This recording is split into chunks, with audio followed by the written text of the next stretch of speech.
Hello students. So the chapter is A President Speaks. I hope you have learned vocabulary and read the first page. I have three visions for India. I have three dreams for India. President Abdul Kalam says he has three visions, three dreams for India.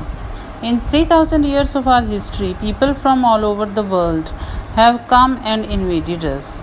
He says कि दुनिया भर से लोग जो हैं India में आए. 3000 years की जो हमारी हिस्ट्री है, इतिहास बताता है, वो आए और उन्होंने इन्वेट मतलब हम पे अटैक किया. Captured our lands. कैप्चर मतलब होता है हमारी ज़मीन पर उन्होंने कब्ज़ा कर लिया. Conquered our minds. हमारे दिमाग को जीत लिया. From Alexander onwards the Greeks, the Turks, the Mughals, the Portuguese, the British, the French, the Dutch, all of them came and looted us. ये सब आए और उन्होंने हमें लूट लिया. Took over what was ours. सब कुछ ले लिया हमारा जो हमारा था. Yet we have not done this to any other nation. लेकिन हमने ऐसा किसी और नेशन के साथ नहीं किया. We have not conquered anyone. हमने किसी को कॉन्कर नहीं किया, किसी को जीता नहीं. We have not grabbed their land. हमने किसी की ज़मीन पर ग्रैब मतलब छीना नहीं किसी की क्रीम को, किसी की लैंड को. Their culture. किसी के कल्चर को हमने ग्रैब नहीं किया. Their history and try to enforce our way of life on them. और उनके हिस्ट्री को, कल्चर को, लैंड को ग्रैब नहीं किया और ना ही हमने किसी को इन्फोर्स किया, ज़बरदस्ती की कि वो हमारे तरीके से चलें. अदरवाइज़ क्या था, ये ग्रीक आए, फॉरेनर्स आए, इन सब ने वेस्टर्न कल्चर अडॉप्ट करने पे मजबूर किया इंडिया को, राइट. बट इंडियंस ने ऐसा कभी नहीं किया. Indians never did that. Why? क्यों? This is because we respect the freedom of others. ऐसा इसलिए क्योंकि हम दूसरों की फ्रीडम को रिस्पेक्ट करते हैं. That is why my first vision is that of freedom. तो फर्स्ट विजन, फर्स्ट ड्रीम कौन सा है? इट इज़ फ्रीडम, आज़ादी. I believe that India got its first vision of this in 1857 when we started the War of Independence. और मेरा ये मानना है कि इंडिया ने जो है फर्स्ट विजन, जब 1857 में फर्स्ट फ्रीडम स्ट्रगल हुआ था तभी स्टार्ट हो गया था ये जो इंडिया का. ही सेज कि 1857 में ही इंडिया का ये फर्स्ट विजन जो है, वॉर ऑफ इंडिपेंडेंस जब स्टार्ट हुई 1857 में, तो इंडिया ने का ये फर्स्ट विजन क्या था कि आज़ादी हासिल करना. To have freedom. It is this freedom that we must protect and nurture and build on. ये जो हमें आज़ादी मिली है, फ्रीडम मिली, इसको हमें प्रोटेक्ट करना है, इसकी रक्षा करनी है, इसको हमने नर्चर, संभाल के रखना है और इसको बिल्ड ऑन, मेंटेन करके रखना है. If we are not free, no one will respect us. अगर हम फ्री नहीं हैं तो कोई हमारी कदर नहीं करेगा. Nobody will pay respect, dignity to us. My second vision for India is development. First is freedom, second is development, and third is stand up. So second vision is development. For 50 years we have been a developing nation. 50 सालों तक हमारा जो nation है वो developing nation रहा है, विकसित, विकासशील नेशन रहा है, developing. It is time we see ourselves as a developed nation. लेकिन अब वो वक्त आ गया जब हम अपने आप को विकसित कह सकते हैं, डेवलप्ड, प्रोग्रेसिव कंट्री कह सकते हैं. पहले क्या था, ये डेवलपिंग था, हो रहा था, प्रोग्रेस धीरे धीरे हो रही थी, and now it is developed nation. We are among top 5 nations of the world in terms of GDP. और हमारा नाम जो है 5 nations में आता है. GDP के उसमें ग्रॉस डेवलपमेंट प्रोडक्शन कि हमारे यहाँ कौन कौन सी प्रोडक्शन होती है. राइस होता है, वीट होता है, क्या होता है, उसमें हमारा नाम जो है सबसे पहले 5 नेशंस में टॉप पे आता है. We have 10% growth rate in most areas. काफ़ी एरियाज़ में हमारी ग्रोथ जो है 10% है. Our poverty levels are falling. अब हमारे इंडिया से गरीबी भी हट रही है. पॉवर्टी लेवल, पॉवर्टी मीन्स गरीबी, our achievements are being globally recognised today. आज दुनिया वाले हमको जानते हैं, हमारी अचीवमेंट्स, हमारी उपलब्धियाँ उनके सामने हैं। Yet we lack the self-confidence to see ourselves as a developed nation, self-reliant and self-assured. लेकिन हम में सेल्फ कॉन्फिडेंस की कमी है। हम अपने आप को डेवलप्ड नेशन के फॉर्म में देखते ही नहीं हैं। We lack the self confidence and we are self reliant, लेकिन हम उस बात को समझते नहीं हैं कॉन्फिडेंटली। सेल्फ एश्योर्ड, हम सेल्फ कॉन्फिडेंस भी फील नहीं करते हैं। Isn't this incorrect? क्या ये गलत नहीं है कि हमारे पास सब कुछ है फिर भी हम कॉन्फिडेंट नहीं हैं? I have a third vision. What is third vision? India must stand up to the world. India को स्टैंड अप होना चाहिए, वर्ल्ड का मुकाबला करना चाहिए। Because I believe that unless India stands up to the world no one will respect us. क्योंकि ये मेरा द पोइट सेज कि राइटर सेज कि आई बिलीव कि nobody will pay us respect if we do not stand up. Only strength, respect strength. सिर्फ strength जिनके पास है उन्हीं की रिस्पेक्ट होती है। स्ट्रेंथ है तो स्ट्रेंथ वाला पर्सन हमें रिस्पेक्ट पे करेगा। We must be strong not only as a military power but also as an economic power. हमारी मिलिट्री पावर भी स्ट्रॉन्ग होनी चाहिए, हमारी इकोनॉमिक आर्थिक पावर भी स्ट्रॉन्ग होनी चाहिए, हमारे पास फाइनेंस पैसा होना चाहिए। We should be financially sound. Both must go hand in hand. ये दोनों बातें साथ साथ चलनी चाहिए। My good fortune was to have worked with the 3 great minds. Dr. Vikram Sarabhai of the Department of Space, Professor Satish Dhawan, who succeeded him, and Dr. Brahm Prakash, father of modern material. So the writer remembers, he is reminded of 3 friends, 3 great minds. Who are those 3 persons? Dr. Vikram Sarabhai, Professor Satish Dhawan, Dr. Brahm Prakash. All are great personalities. I was lucky to have worked with all 3 of them closely and consider this the great opportunity of my life. So, I was fortunate. Writer says कि मेरी किस्मत अच्छी थी कि मुझे इन तीनों के साथ काम करने का अपॉर्चुनिटी मिली. We have so many amazing success stories, but we refuse to acknowledge them. कि इंडिया के पास इतनी अमेजिंग हैरान कर देने वाली कहानियाँ हैं, लेकिन हम इस बात को मानते ही नहीं हैं, हम समझते ही नहीं हैं. We don't understand, we are not self confident. Now the writer counts कि क्या क्या है हमारे पास. We are the first in milk production. We are number 1 in remote sensing satellites. We are the second largest producer of wheat. We are the second largest producer of rice. So, we are so strong. So, milk production में सबसे पहले हैं हम. Sensing satellites में number 1 हैं. Production of wheat हमारे India में अच्छा है, गेहूं की फसल अच्छी होती है. We are the largest, second largest producer of rice. Rice की प्रोडक्शन अच्छी होती है. Another question, why are we as a nation so obsessed with foreign things. दूसरी बात यह है कि हमें फ़ॉरेन चीज़ों का बड़ा क्रेज़ है, हम ऑब्सेस्ड हो गए हैं, उनकी आदत पड़ गई है हमें. Why do we want foreign TVs? हमें फ़ॉरेन टीवी क्यों चाहिए? Why do we want foreign shirts? Foreign shirts के लिए हम पागल क्यों हो जाते हैं?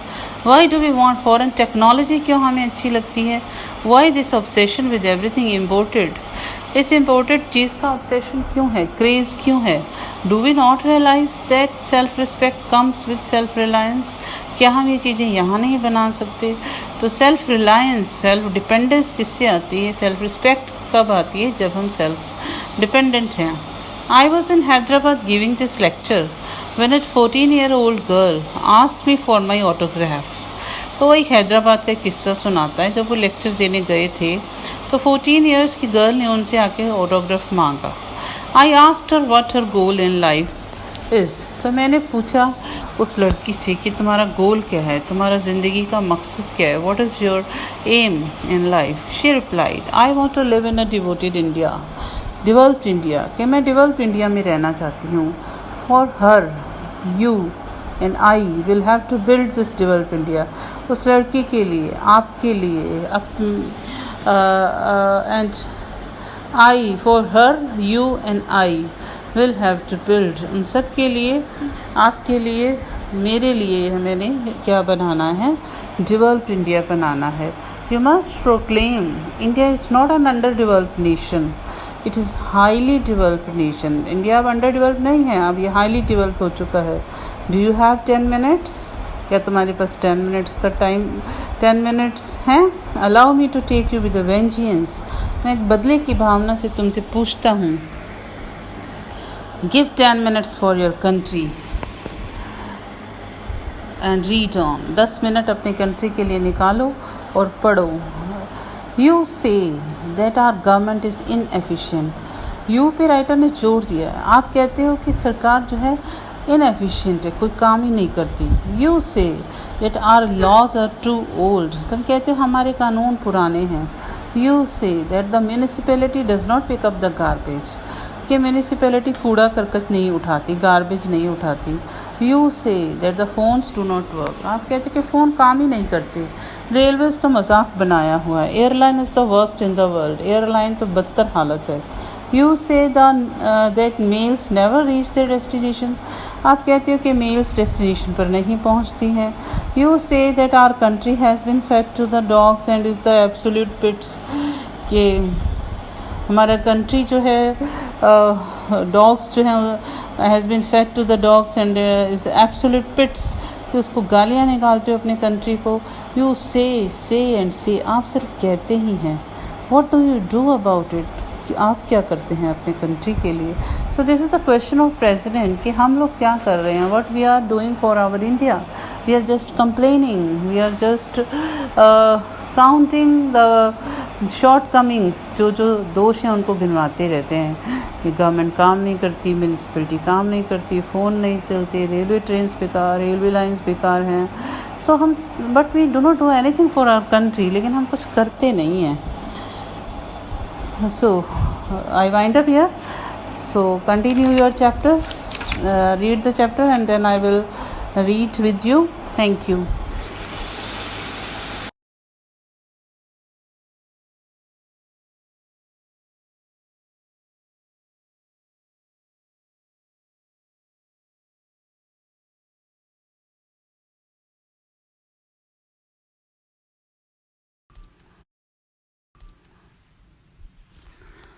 Yes. Hello students. So I continue the chapter of President Speaks. So the writer says, we are still talking of the same you who can respect and conform to a foreign system in other countries but cannot in your own. President Abdul Kalam says, you, it means we Indians, we can respect and compromise, conform with the foreign system. Foreign system को हम easily adopt कर लेते हैं. लेकिन we do not follow those rules and regulations in our India. You who will throw papers and garbage on the road the moment you touch Indian ground. जैसे ही आप foreign से इंडिया में आते हैं, आप पेपर्स, कूड़ा करकट सब रोड पे फेंकना शुरू कर देते हैं जैसे ही आप इंडिया की धरती को टच करते हैं. If you can be an involved and appreciative citizen in alien country, why cannot you be the same here in India? अगर आप फॉरेन कंट्रीज में एलियन स्ट्रेंज कंट्री में इन्वॉल्व सिटीज़न की तरह रह सकते हैं, अप्रिशिएटिव उनको प्रेज करते हुए रह सकते हैं, so why can't you be the same here in India में? आप ऐसा क्यों नहीं कर सकते? Why can't you follow the rules and regulations in India? So this is the question which is raised by President. Once in an interview, the famous ex-municipal commissioner of Bombay, Mr. Chinaikar, had a point to make. So he shares an incident. He says क्या हुआ एक interview में, जो famous ex-municipal commissioner Bombay की जो थे mister चिनाइकर, उन्होंने एक पॉइंट रखा, एक बात रखी. Rich people's dogs are walked on the streets to leave their affluent droppings all over the place, he said. Rich people's dogs अमीर लोगों की जो डॉग्स हैं वो स्ट्रीट्स पर आराम से चलते हैं और अपनी एफ्लुएंट मतलब बहुत ज़्यादा ड्रॉपिंग्स मतलब वो जो पॉटी वगैरह करते हैं वो प्लेस पर छोड़ते हुए चले जाते हैं रोड पर. And then the same people turn around to criticize and blame the authorities for inefficiencies and dirty pavements. और फिर वही लोग जो हैं क्रिटिसाइज करते हैं, निंदा करते हैं, बुराई करते हैं और अथॉरिटीज़ को ब्लेम करते हैं कि अथॉरिटीज़ इनएफिशिएंट हैं, कोई काम नहीं करती और पेवमेंट्स जो हैं, रास्ते जो हैं वो गंदे हैं. उनके ही डॉग्स जो हैं वहाँ पर गंदगी फैलाते हैं और वही लोग जो है क्रिटिसाइज और ब्लेम करते हैं. Why do they expect the officers to do? तो वो क्या उम्मीद करते हैं ऑफिसर्स से कि वो ऑफिसर्स आएँ और उनके डॉग्स की ड्रॉपिंग्स को क्लीन करें. Go down with the broom every time their dog feels the pressure in his bowels. तो वो क्या एक्सपेक्ट करते हैं कि ऑफिसर्स जाएं हर बार ब्रूम हाथ में लेकर, झाड़ू हाथ में लेकर, जब भी उनके डॉग को प्रेशर पड़ता है और वो उसकी जाके ड्रॉपिंग क्लीन करें. So in America, every dog owner has to clean up after his pet has done the job. लेकिन अमेरिका में जिसका भी डॉग होता है वो अपने डॉग की जो ड्रॉपिंग है, अपने पेट की जो ड्रॉपिंग का काम है उसको क्लीन करने का, वो खुद ही उसका मालिक करता है. सेम इन जापान में भी ऐसा ही होता है. जिसका डॉग होता है वही उसकी ड्रॉपिंग्स को क्लीन करेगा. Will the Indian citizen do that here? क्या इंडियन सिटीजन है यहाँ इंडिया में ऐसा कर सकते हैं? ऐसा करेंगे? He is right. We go to the polls to choose a government and after that forfeit all responsibility. हम गवर्नमेंट को चूज करते हैं वोट देकर और सारी responsibility forfeit means give up उस पर छोड़ देते हैं. We sit back wanting to be pampered and expect the government to do everything for us.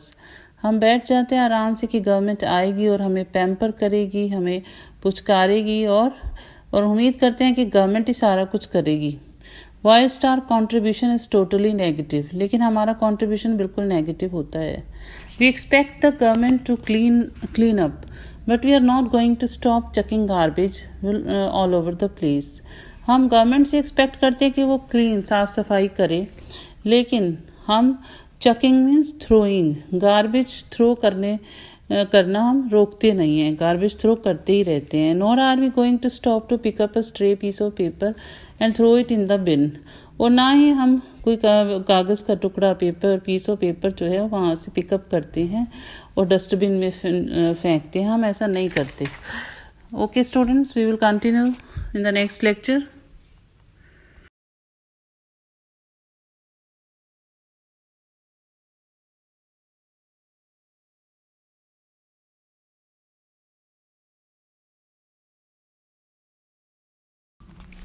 Good morning students. So we were reading the chapter President Speaks. So I continue the story.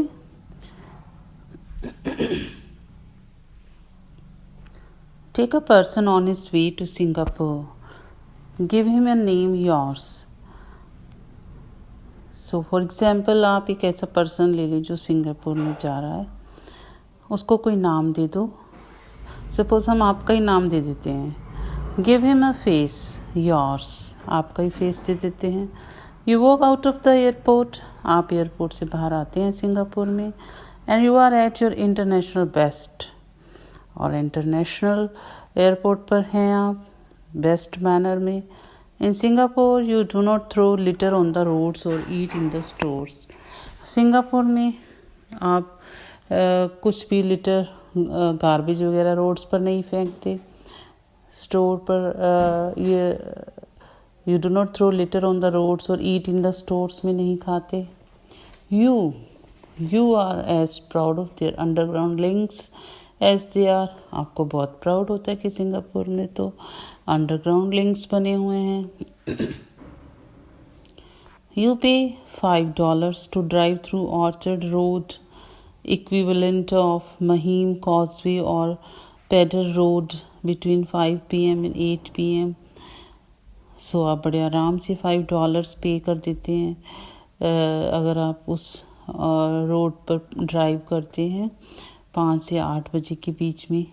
It means आप सारे rules and regulations follow करते हैं. You follow all the rules and regulations imposed upon you in Singapore.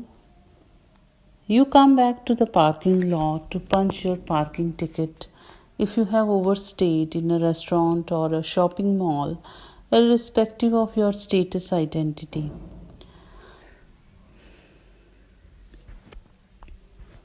और फिर आप parking lot में आते हैं, अपनी टिकट पंच करवाते हैं पार्किंग के लिए. और अगर आपने रेस्टोरेंट में ओवर स्टे किया है या शॉपिंग मॉल में आप ज़्यादा देर तक स्टे किया है तो आप उसके लिए भी रेडी हो जाते हैं टिकट कटवाने के लिए. Irrespective of your status identity, आप किसी भी स्टेटस पे हो, चाहे आप मिनिस्टर हैं, everybody pays parking ticket there. In Singapore you do not say anything, do you? Singapore में तो आप कुछ नहीं बोलते. क्या बोलते हो आप? Do you speak? Do you say anything against government rules? No. It means President Abdul Kalam wants to say that in India we say and say, हम सब कहते ही रहते हैं. But in Singapore we do not say anything, we follow rules. But in India we do not follow rules. You would not dare to eat in public during Ramadan in Dubai में आप हिम्मत नहीं करते public में खाने की जब वहाँ पर रामदान चल रहा होता है. You would not dare to go out without your head covered in Jeddah, और वहाँ आपकी हिम्मत नहीं होती बिना हेड को कवर किए बिना जाने की. इट मीन्स ये सब रूल्स आप फॉलो करते हैं. You would not dare to buy an employee of the telephone exchange in